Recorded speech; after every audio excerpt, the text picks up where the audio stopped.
Ignition sequence starts. 6, 5, 4, 3, 2, 1, 0. Liftoff. We have a liftoff.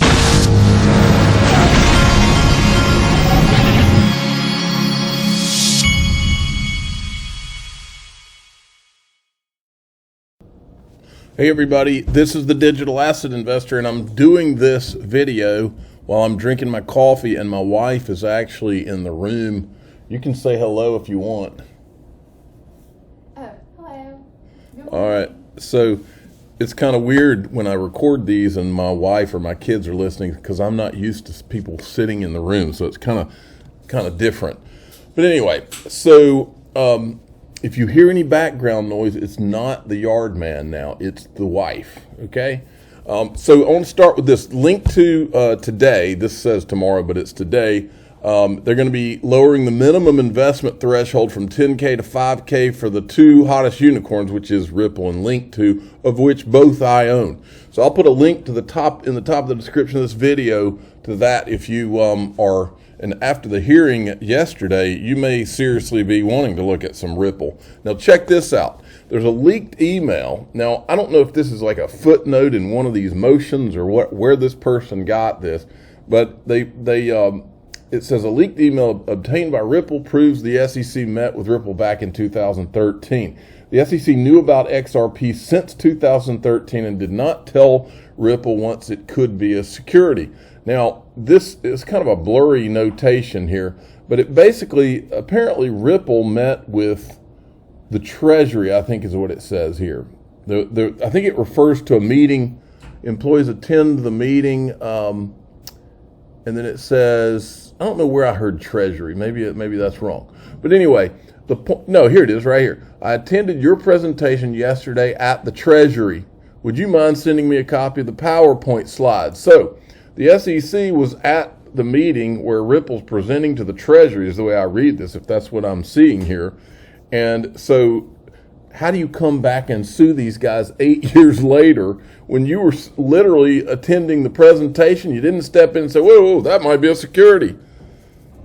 Can you say fair notice? Okay, then we've got this. After the hearing yesterday, these, I don't know if this was written after, but Charles Gasparino and Eleanor Terrett, who in traditional financial media are the only people who have been covering all this, except for Rosalind Layton, who's a Forbes contributor. These two have been covering it. Well, they did a write-up here, Crypto's Trial of the Century. Ripple case could be decided over the next few, over just a few words from the former SEC official. And we've got this article. Now, the most interesting thing in this article when they're talking about this stuff is that they've got sources. And so a lot of times they'll say, well, we couldn't get comment. In this case, they couldn't get Hinman or Clayton to comment. They were commenting back when this first started, they were commenting, apparently their lawyers have advised them you might want to shut your mouth, which is what I would do if I was them and had been, and was, hold on a second. Well, I'm trying to, okay. All right. I wanted to make sure I had the volume up right on this before I do this. Okay. So Charles Gasparino at Tim614 had put this out, and Charles Gasparino was on Fox talking about all this going on yesterday.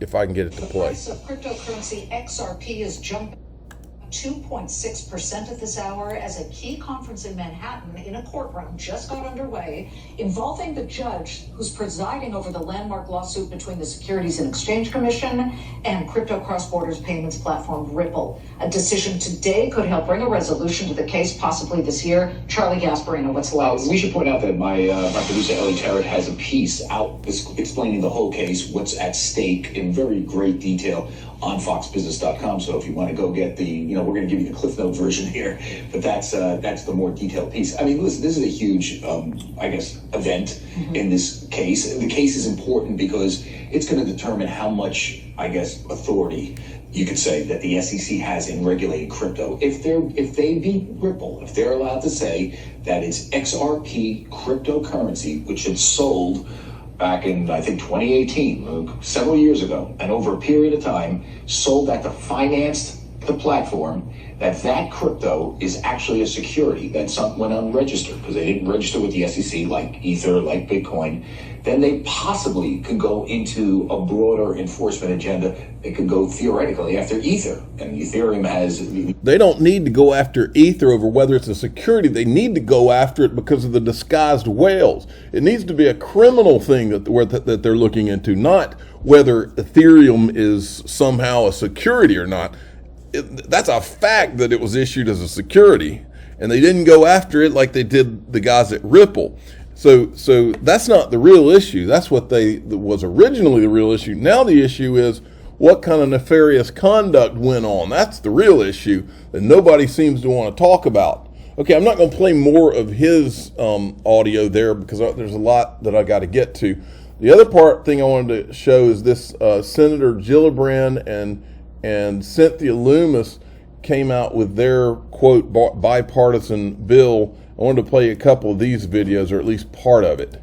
Senator Gillibrand, let's break it down for people who haven't seen the details yet. I think the most important part is that it declares that things like Bitcoin and Ether are commodities, and so they would be regulated by the CFTC. A lot of that's where I take issue right out of the gate on this, is that why do Bitcoin and Ethereum, just because Bill Hinman and the SEC gave a speech that he said was his personal opinion, why are Bitcoin and Ethereum somehow not subject to what everybody else is? They should come into the framework and start from zero just like everything else. They haven't. The SEC can't even make up its mind what's what with the whole speech that gave Ethereum this supposed commodity designation. Things would be considered equities to be regulated by the SEC. How? See that? So they automatically get called commodities, and everybody else has got it's kind of iffy in this thing. Why? I don't understand that at all. No, what they ought to do is do an investigation of who really created Bitcoin, because the second that you find out who really created it, or what group, or what government, all of a sudden the whole premise is a lie. But even if you don't do that, the Ethereum thing, there is nothing that says that Ethereum should be automatically designated based on the things we know now. No way, no how. Did you come about with kind of deciding this? How much squabbling is there, because there has been some interregulatory kind of dispute about who should be able to regulate this between the CFTC and the SEC? The most important goal of this legislation was to create safety and soundness. Okay, I'm not going to play you a bunch of this because we're going to see how this thing unfolds and how this affects XRP, which is really what I care about and what you care about probably.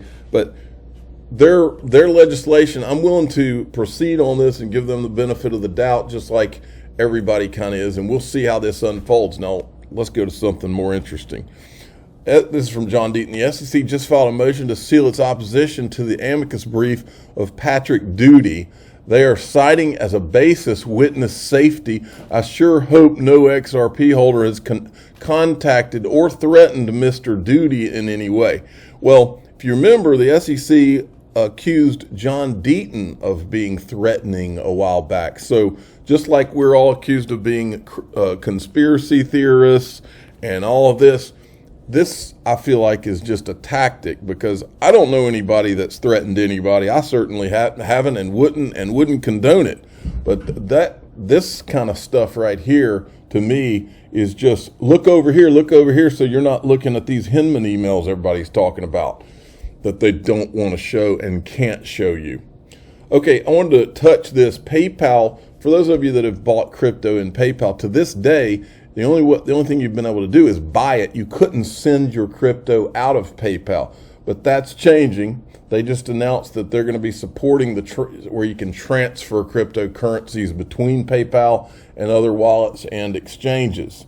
So they must know something. Now we have face saving 101. Jake Travinsky of the Blockchain Association, the same association that calls itself a crypto industry organization, but does nothing to defend Ripple in the SEC case or the 67,000 plus XRP holders. They've done nothing. And they hired this guy who hates Ripple and XRP. That's very obvious. He says, to catch up on yesterday's SEC versus Ripple hearing, I watched John Deaton's coverage and was quite impressed by his knowledge and balanced analysis. The energy he's built is remarkable and very rare in the world of SEC enforcement. We may not agree on everything, but nice work, John.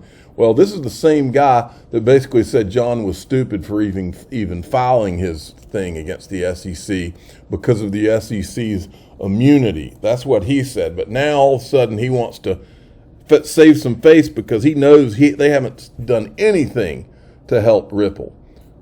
All right.